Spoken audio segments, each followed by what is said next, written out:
places, and what you're going to be on different levels.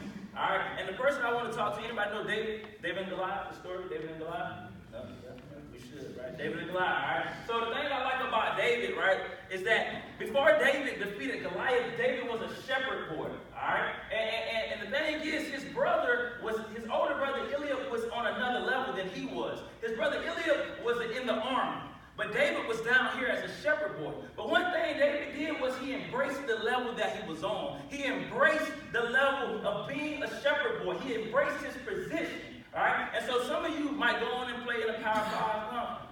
Some of you might go D1 and play mid-major like I did. You might go play in the Conference USA, the Sun Belt, Athletic Conference. Some of you might go D1AA. Some of you might go to the OVC. Some of you might go to the Big Sky Conference, the MAC Conference. Some of you might go to the MEAC, the SWAC. Some might go D3.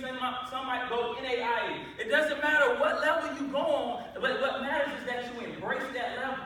You be grateful for the level that God blesses you to be on. I'll be the first one to tell you, my dream school was University of Miami. That was our school. I already bought that it was either you like FSU or UM, and I like UM. We loved how they used to wear black socks and black cleats. So when we was in high school, we had the black socks and black cleats. That was the level I desired to be on in college, but that wasn't what God had for me. He had the Sun Belt Conference, MTSU. So when I got the opportunity to go to MTSU, I embraced it. I was thankful. I was appreciative for the level that I was on. So I encourage you, whatever level, it doesn't matter. Power 5 all the way down to NAIA. Embrace the level. Be thankful for the level. When you embrace the level and you're thankful for the level, I need you now to be prepared for people to come and try to limit or minimize or criticize the level that you're on, right? Because they did that to David. I don't know if you have Bibles on your phones, but you can go and read it when you have time. 1 Samuel chapter 17, verse 28, right? It says, when Eliab, David's oldest brother, heard him speaking with the men, he burned with anger at him and asked, why have you come down here? And with whom did you leave those few sheep in the woodlands? This is David's older brother saying, hey, why are you even here?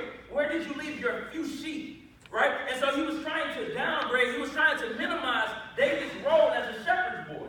Right? In verse 33 it says, Saul replied, you are not able to go out against the Philistine and fight him. You are only a young man, and he has been a warrior from his youth. Once again, here is Saul criticizing, minimizing, demeaning David's role, right? He's saying you're too young to go fight Goliath, right? So there are going to be people, when you commit to that school, when you got your hat on signing day, or you might already have faced it, family members, like, why are you going to that small school? Like, you're going D1, but it's not a Power 5.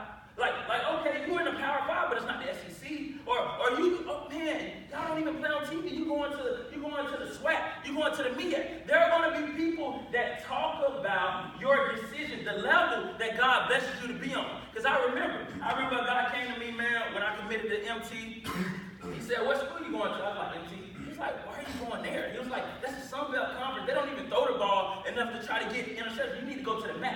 So I had a guy telling me and critiquing and limiting my level that God had blessed me to be on. But what I need you to understand is that, right, the same people that try to limit the level that you go on, the same people that try to talk about the level that you're on, one day you might surpass them, right? Eliab, David's older brother, was talking about David, right? But Eliab was too scared to fight Goliath, and David rose to his level and defeated a giant that his older brother was too scared to defeat. Saul was the king at the time and was sitting on the throne, and he told David that he was too young, but David's the same person that came and surpassed him and took over the throne. And so the same person, that guy that talked about the college I was going to, right, we ended up playing in the arena league together, right? And so he had to sit in the stands while I was winning my back-to-back my second championship, and he had to sit in the stands and watch me catch 2 interceptions in the championship game. The same person that tried to talk about my level that God had me on, I ended up surpassing, and he had to watch my success. And so I say that to say this, that there are going to be people that try to limit where you are. There are going to be people that try to talk about and critique where God is taking you, but you have to ignore them. And I discourage you from being that person that may be going to a bigger school, that may be going on a higher level, and I discourage you to not talk about the people that don't go to the level that you're on. Because one day, they might surpass you and have a better football career than you, despite playing on the lower level. There's a lot of people in the NFL right now that come from small schools. All right? So don't limit your level and ignore the people that try to limit your level. All right?